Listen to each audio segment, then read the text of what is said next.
Hello everyone and welcome to WhatCulture Gaming. I'm Josh, joined today by the light of my life, Benjamin Richardson, because Shenmue 3 is finally out, and after some back and forth with the embargo, we can actually finally talk about it. Well, Ben can, because Ben has actually been playing it. I am here as a sort of, someone who wants to get into Shenmue, someone who knows the history of Shenmue, but has never properly gotten into the games, and I'm wondering whether Shenmue 3 is something for me or something for the fans. Ben. Well, first of all, God bless you if you want to get into Shenmue at this stage, possibly entering a little bit late. Maybe. But yeah, I will say directly at the top of this that I am one of the biggest Shenmue fans in the office, which doesn't necessarily mean much, but I've played both the games. Originally, I've waited a long time. I backed this project, so it's reasonable to say I've been quite excited and I have a lot of anticipation. But that also means I've got a certain bias coming into it when I'm playing it. However, I still have to remain quite objective, and I can say I've only managed to play maybe 4 or 5 hours of it so far. A lot of the fears that came with it have been allayed in the sense that it is a real game.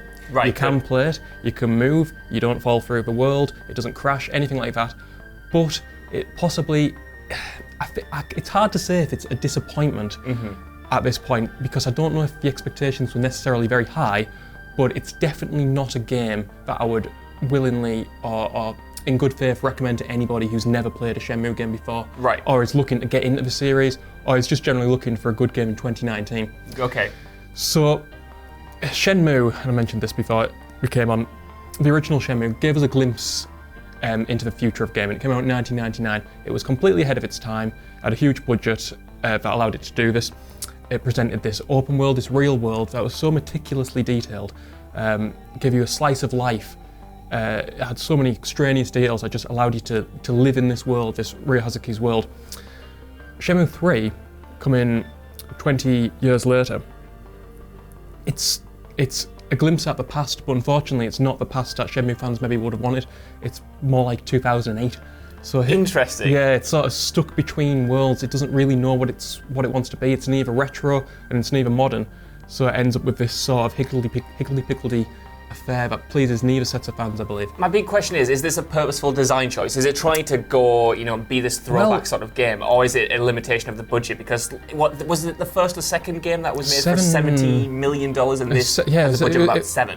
$70 million, I believe, for the first one. This was $7 million on Kickstarter, which sounds quite small in comparison, but it's actually the highest amount of game ever earned on Kickstarter. With that money, they could have easily, maybe not easily, but they could have legitimately made a game in the same style as the original two Shenmues very successfully. Instead, for some reason, they've tried to make a modern spin on Shenmue that had no chance whatsoever of standing up alongside games that have came out this year, even the last 4 years. What's really been curious for me is how Shibuya Productions and Sony have actually invested money in marketing Shenmue, so it could secure a physical release and so it could have a wider appeal, so they sort of have faith in this project to be of interest to people beyond Shenmue fans, which is really bizarre given it was funded effectively by Shenmue fans. Yeah. So it feels as though the development's goals have sort of been muddied partway through, sort of lost sight of what it's supposed to be. Well, I feel like it's always kind of been that way ever since its announcement. Because obviously it was announced at, I think it was Sony's E3. It was definitely Sony's stage. I can't remember whether it was E3 or PSX, but it was part of, the big three. It was The Last Guardian, it was Final Fantasy VII Remake, and then it was Shenmue 3. And I remember being someone who had heard the name and had been sort of outside it and had heard its reputation, getting very excited. So I imagine there was a wave of people, on the outside like me, knowing the heritage of the series, perhaps wanting to get into it. And because you've got the backing of Sony from a marketing perspective, they obviously want the biggest market possible, but it does very much seem like they're stuck between two, worlds, either trying to branch it out and make it appealing to a wider audience, which I don't think ever could have actually succeeded in achieving. I think this is why also they rushed out the 2 HD remakes of Shenmue 1 and 2 after resisting for so long, just thinking, if we can get a good uptake on this, maybe we can convince some extra people to buy this and make a bit of extra cash. But I never got the impression that Shenmue 3 was supposed to be about generating money. I always thought it was supposed to be something like a legitimate love letter to the fans and Yu Suzuki looking to round out his career by finally completing his great work. Now, he, I think he's been very ambitious, but he believes that he's going to make more of these. I can tell you, having played it for 4 hours, there's not going to be another Shenmue. I'll talk about Tell the game. me why, yeah. I'll talk about the game a little bit. So, at the end of Shenmue 2, just some spoilers here, Ryu Hazuki, he's not called Shenmue. Ryu Hazuki and his... Ian Shenmue. Yeah, and his mate Shenhua, who he's met in China, in Langoshan, they're in this cave where they've found these 2 giant replicas of these mirrors that he's been carrying around for the last 2 games, and he's like, oh, that's significant in some way. This game starts where they basically say, oh, it's the same, and then they just walk out, and it's like, that's it, that's the big, like, that's the end of that cliffhanger after 13 years, and it seems like that's underwhelming, and then they just have the start this very slow meander down to the village, so let's go and ask some people around, because her father's missing, let's find out where he is. And every 2 seconds they pause just to stare at one another and continue the dialogue for no reason at all. And it's almost, to me, it feels like the developers thought, this, we can't just have them walk and talk, it'd be very boring. We have to break it up a bit. But we don't necessarily have the skill set or the budget to do like proper motion capture or animation, so we'll just have them, we'll just cut to a static image of them 2 looking at each other, that'll do. Yeah. And it seems very right. I've always been hesitant to judge it on the outside, but when there's been new trailers or new screen grabs from the game, it always looks very much like that. Very much sort of slapped together, very piecemeal. Like, you know, their ambitions far exceeded their budget. You mentioned sort of, you know, the weird cuts to like just the faces there. The faces were obviously a big talking point, you know, going into this game, because there was one face and it was kind of like a scowl, and it was just across the board. And it feels like part of me is wondering, as an outsider, where the quirk ends and where it's just sort of a limitation. Have you ever seen the Halloween masks of Richard Nixon? Yes, I have. Yeah, the faces look a bit like that, but with slightly less character. No, but to be honest, aesthetically, it's not that bad. You know, if you look at it, it's not falling apart at the seams. Some of it looks very nice, actually. It certainly does look like generation and older than it should. There's no lip syncing in either the Japanese or English version, oddly, so at least it's even in that regard. The animation's very stilted, very static, but again, that's sort of a Shenmue thing. But yeah, the development, for me, it seems like it's been developed in lots of different areas, and it's been pieced together like a jigsaw at the last moment, and the parts don't necessarily fit correctly. Yeah. And you can feel that right away. Now, a lot of people would excuse that and say, well, that's not what this is about, we weren't expecting that, and that's fair enough. What we were expecting is basically a continuation of the story. We want to see how this plays out, we're interested in these characters. Unfortunately, from the early scenes at least, the scripting is quite bad. I have to say, bad. Characters say things that simply don't make sense. They'll say like, oh, I'm looking for this man, and then they'll respond, who are you? It's as discordant as that. There's literally no rhyme or reason to it. And sometimes, and also reflected in the way that the world's sort of static, there's no dynamism in the plot. So you'll see a man, but you need to find this bookie who's got a scar on his face. But you can talk to him before you find that out. Yeah. But Rio won't remember that. He'll then say, oh, we need to find the bookie with the scar on his face. I'm like, well, yeah, I've met him, I've spoke to him already. He doesn't know, it feels so archaic. The systems that it does import from the original 2 Shenmues feel as good as they ever did, but you could argue that Shenmue was never particularly fun to play. Yes, I would argue that, because I tried to play the demo. This is my only hands-on experience with Shenmue, trying to play Shenmue 2, the demo, and not understanding any part of it. Granted, I was an idiot child, but at the same time, it felt very obtuse. Yeah, definitely. It is obtuse, particularly Shenmue 2, because you sort of have to be engrossed in that world. Shenmue 2 is a progression of Shenmue. In the first Shenmue, you're in this suburb where he's grew up all his life. His family's well respected, everybody knows him, it's very comfortable, he's very secure.